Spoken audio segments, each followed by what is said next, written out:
Hey everybody, Corey here coming at you with another knife review video. This time we're doing something a little bit different. This is the first discontinued knife that I'm reviewing, but I think it bears talking about because, well, one, a viewer sent it to me, and two, it's an extremely interesting knife.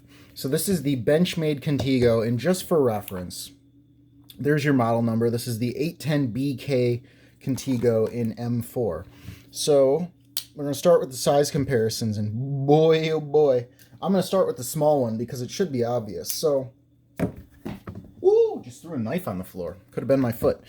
Here it is against the Ontario Rat number 2, which you can see it is absolutely much larger than that. And then here it is. This might be a first. Here it is next to my ZT0452CF. And I will link the specifics in the description, but it looks like we're actually coming in just a hair longer in overall length than my ZT0452CF, which is my conventionally large knife. You can tell by the description or the title of this video. You're going to have to excuse my French here for this one because it's the first thing that came to mind.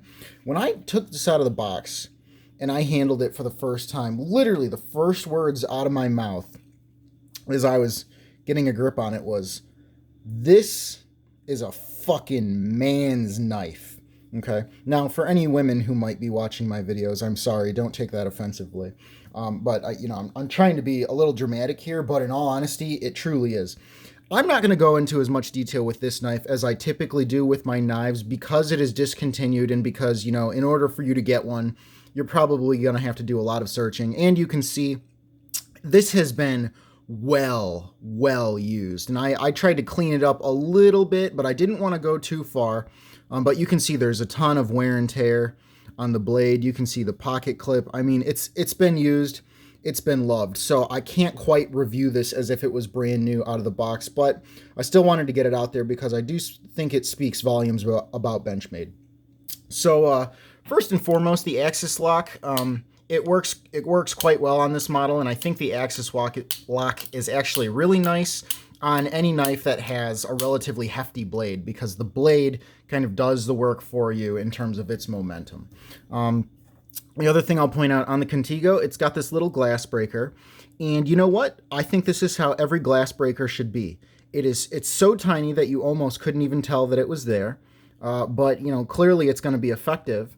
But you know what? If you don't like the fact that it's there, it's so obscure that it basically doesn't exist. It only exists when you need a glass breaker, and when you don't, well, then you just never use it and you never really notice it.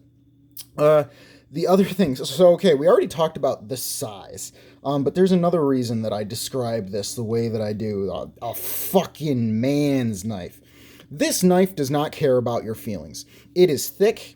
It is heavy. The factory edge, when I resharpened it, oh my god, it was at like 27 degrees, some kind of crazy angle. This contouring, even the contouring has this kind of, I don't want to say jimping, these indentations that, they help you grip it. There's jimping back here. There's jimping right here and here and here, and there's jimping here on the back spacer. This knife, I'm not going to lie, this knife hurts. For lack of a better word, if you've got little bitch white collar hands like I do, this thing is not, it is not comfortable to use. It is not comfortable to hold, literally, like without putting any pressure on it. I mean, it's just nomming away at my hands here. It's definitely, God, I hate to keep saying it, it's a man's knife, dude. You either you got some calloused hands and you don't even give a shit what this feels like on your hands, or you just suck it up, or you wear it with gloves because you're doing some crazy manual work that requires you to have gloves on and you're never going to drop this thing. I mean, God, it's so big, it's so heavy, and it's such a beast. It's such a tank. So in that regard, it's actually kind of cool because, I mean, man, it feels good. I will say there's something a little ironic about a knife that enters this territory. And what I always say about these things, so it's a huge knife. It's a huge folding knife. It's big, it's thick, it's solid, it's heavy. So what kind of work are you really going to do with this, right? You're not going to like take it into the office. I mean, you can do whatever you want, right? But like, it's not a letter opener. Clearly this knife was kind of made to be beat up. And I know there are a lot of people who, abuse the hell out of their folders, and that's all fine and dandy, but I can't help but wonder, with a knife this big and meaty and heavy duty, this starts to move into the territory of, why don't you just get a fixed blade? Unless you're interested in the knife because of what it is, or you just like it, or maybe you're collecting Benchmades. I don't know. Whatever your prerogative is. Yeah, I'm not going to tell you what you're allowed to buy or what you should buy, but when you get into folding knives that are this huge and this tanky, I always end up asking myself the question, well, what am I going to use that for? Why do I need a knife to be that big and tanky? And if I do need a knife to be that big and tanky, would I rather just have a fixed blade, or even maybe some other tool? I don't know. The action is very smooth. Again, I don't want to speak too much to this because it's a knife that has been heavily used and I didn't completely disassemble it and clean it, but here's what I do want to say. Benchmade. To my knowledge, this has never needed to be sent back to Benchmade. It's never been sent into warranty. Things haven't been broken. Here's what I can say about this knife, and I don't want to make a blanket statement about Benchmade in general. This knife, given what it has been through, it is holding up very, very, very well. I mean, the fact that it's as smooth as it is, and the fact that like there's still no blade play and everything is just, it's so solid.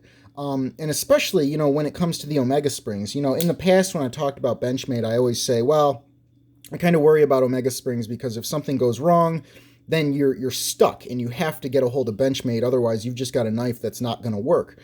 That being said, given that I know that this knife has really been used, I'm really impressed with how everything is holding up. Nothing is loose.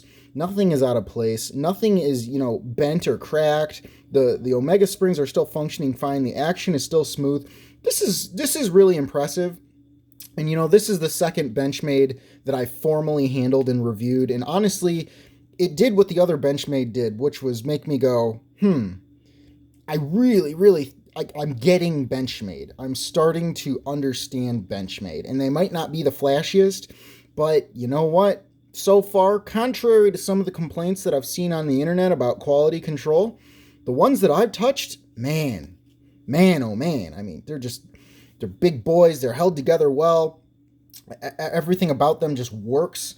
So that's what I'll say. So I'm going to cut that off here. I don't want to say, again, too much about the overall quality as if it was from the factory because, again, it was somebody else's. I don't know what this knife has seen. But overall, man, if you're interested and you have a way to get your hands on one of these, just be prepared. I mean, it is a big boy, and it feels like a big boy, and it's going to treat you like you're a big boy too.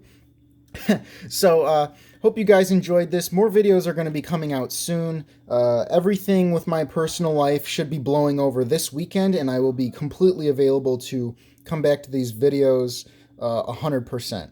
So, thank you guys for sticking around. I really do appreciate the support. Hope you enjoyed this, and I will see you next time.